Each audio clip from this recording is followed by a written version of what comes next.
Beneath the lush green jungles of Central America, there lies a secret world. It is a world of darkness, mystery, and incredible beauty. This is the Maya Underworld, a vast network of caves, hidden tunnels, and silent underground rivers.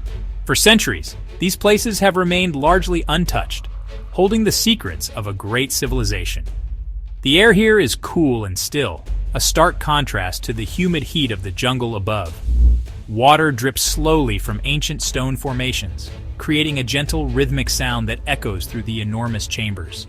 This is a kingdom of stone and shadow, a place where time itself seems to stand still.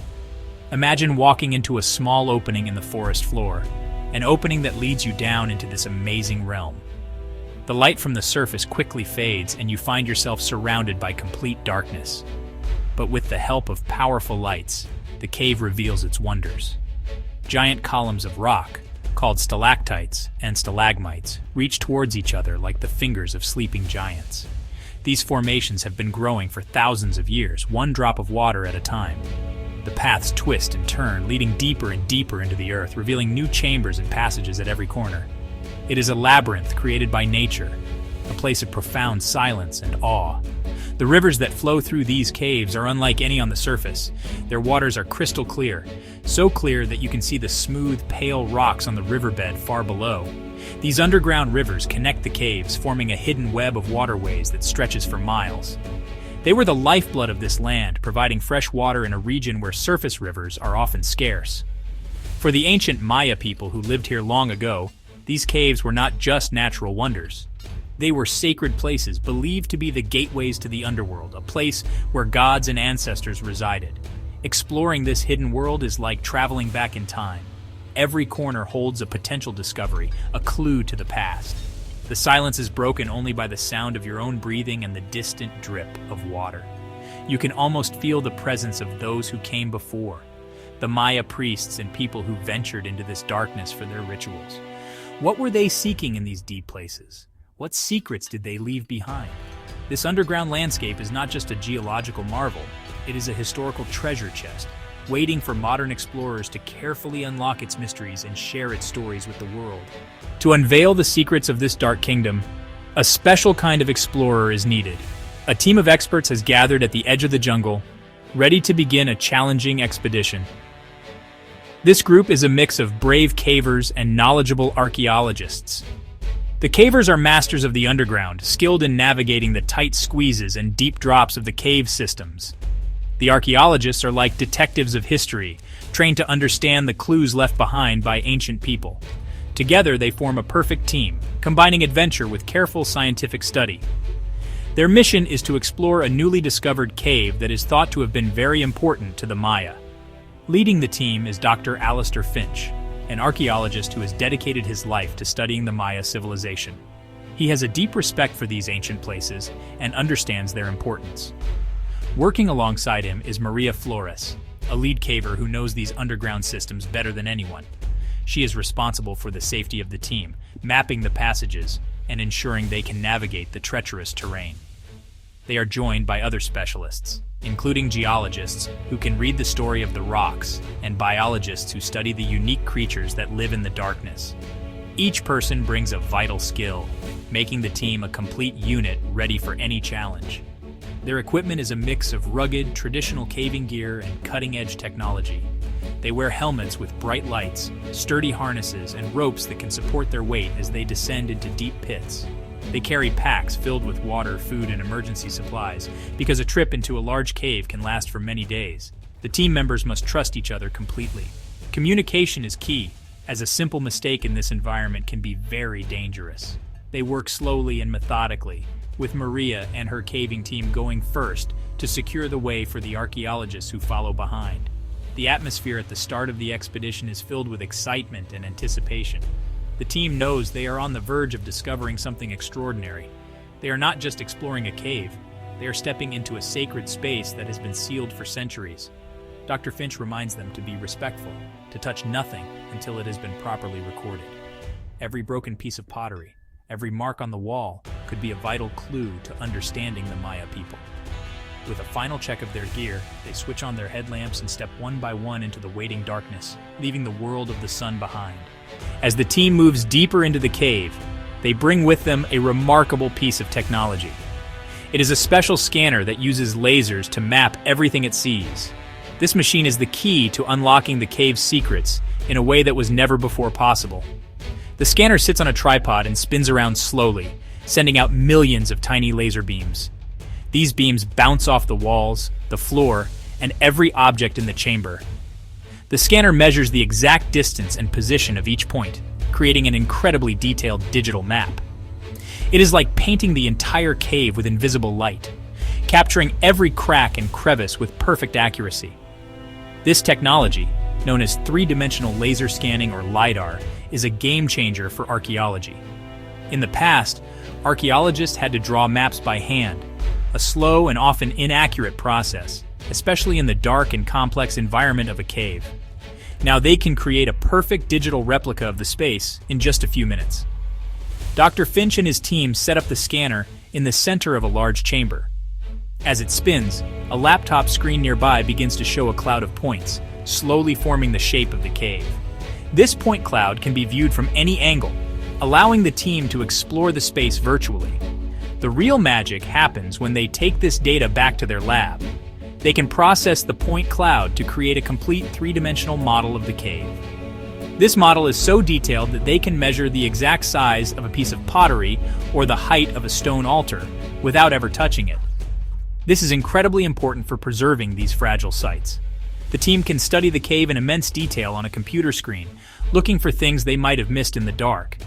They can even use virtual reality goggles to walk through the digital cave, feeling as if they are right there. Using this technology, the team can also peel back layers of time. For example, they can digitally remove debris that has fallen from the ceiling over the centuries to see what the floor looked like when the Maya were there.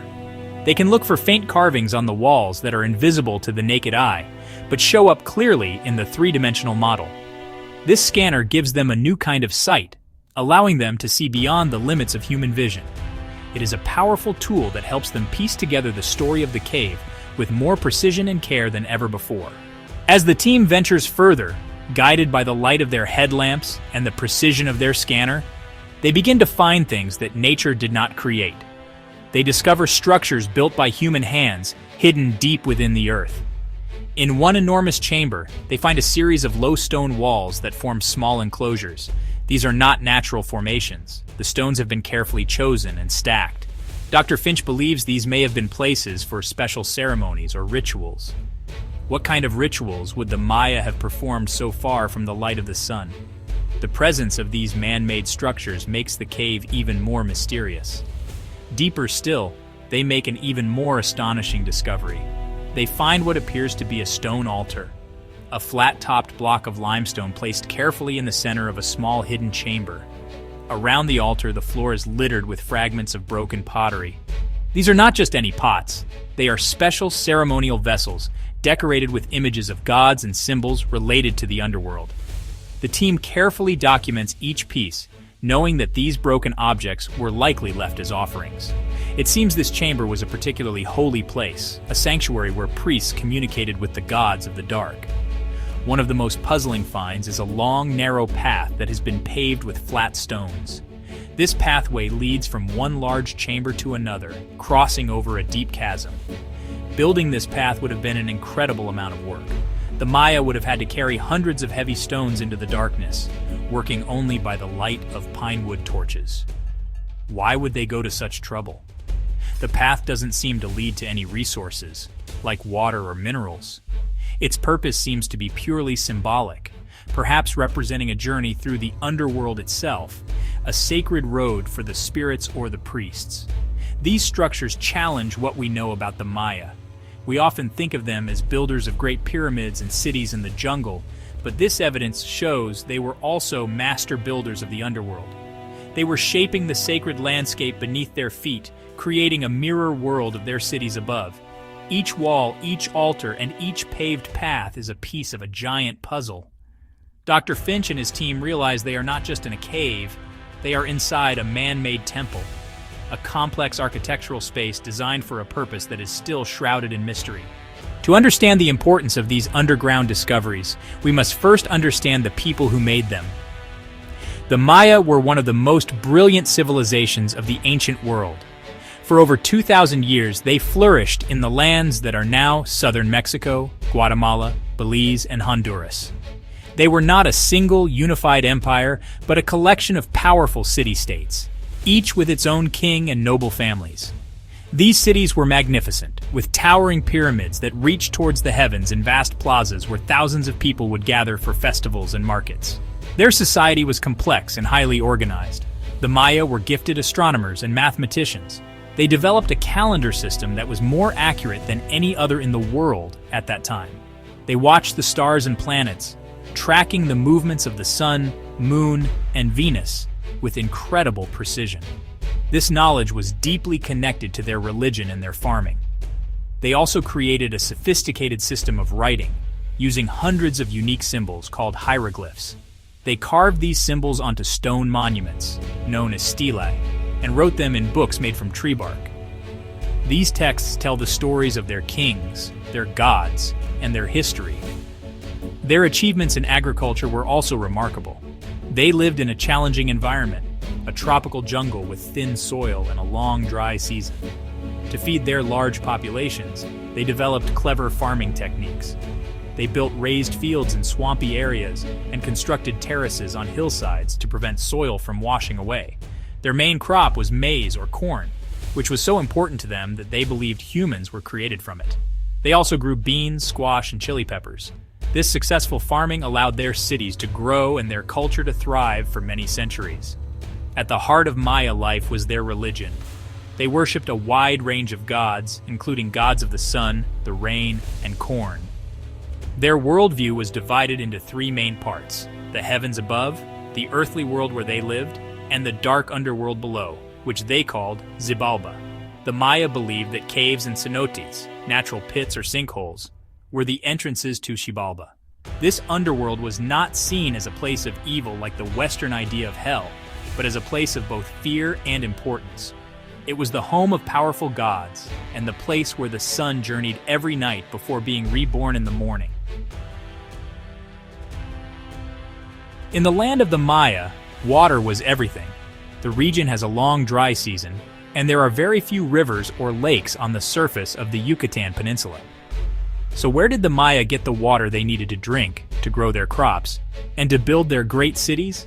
The answer lies beneath the ground. The entire peninsula is like a giant sponge made of limestone. When it rains, the water seeps down through the rock, creating a massive system of underground rivers and pools of fresh water. These hidden water sources were the key to the survival and success of the Maya civilization.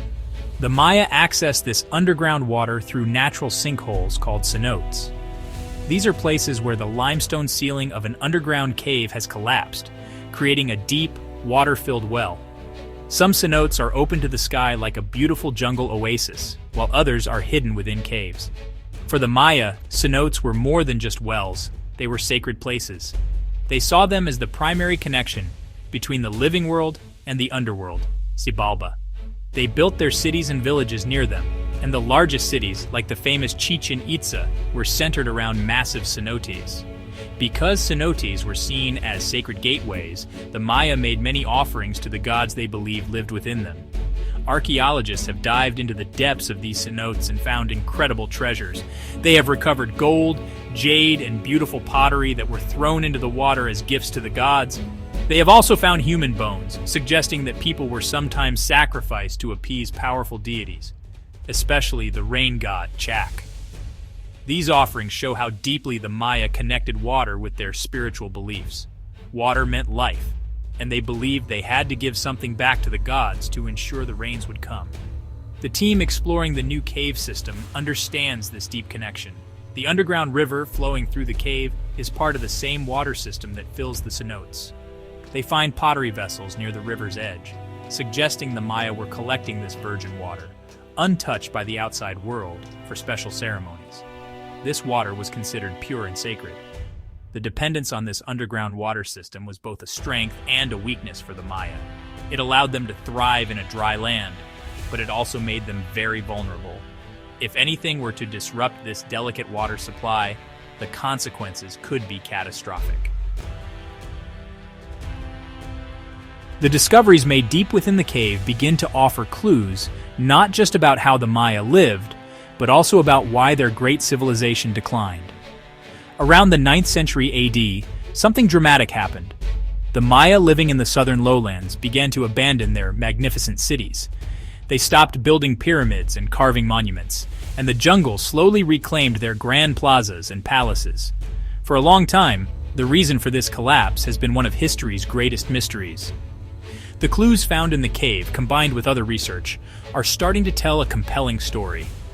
In the deepest, driest parts of the cave, far from the underground river, the team finds more evidence of rituals. Here, the pottery is different. It is less decorated and looks like it was made more hastily. Dr. Finch suggests that these offerings were made during a time of great desperation. The three-dimensional scans of the cave floor also reveal something important. By analyzing the layers of sediment, the geologists on the team can see evidence of a long and severe period of drought that occurred around the same time the cities were abandoned. The once reliable rains stopped coming, and the water levels in the underground system would have dropped dramatically. This would have been a disaster for the Maya. With less rain, their crops would have failed, leading to widespread hunger. The cenotes and shallow caves they relied on for water would have dried up. In their desperation, the Maya may have been forced to go deeper and deeper into the dangerous cave systems, searching for water and making frantic offerings to the rain god. The simple pottery found in the deepest parts of the cave could be the remnants of these final, desperate rituals. They were pleading with the gods of the underworld to send rain, but the rain did not come. The story hidden in the cave is a powerful and tragic one. It suggests that the very thing that gave the Maya life, their reliance on a delicate water system, may have also led to their downfall. When the climate changed and the droughts came, their world fell apart. The collapse was likely not a single event, but a slow process of starvation, social unrest, and a loss of faith in their kings and gods. The abandoned cities and the humble offerings in the dark cave are silent witnesses to this difficult time. The mysteries of the Maya are far from solved, but each new discovery in these hidden underworlds brings us closer to understanding their remarkable story.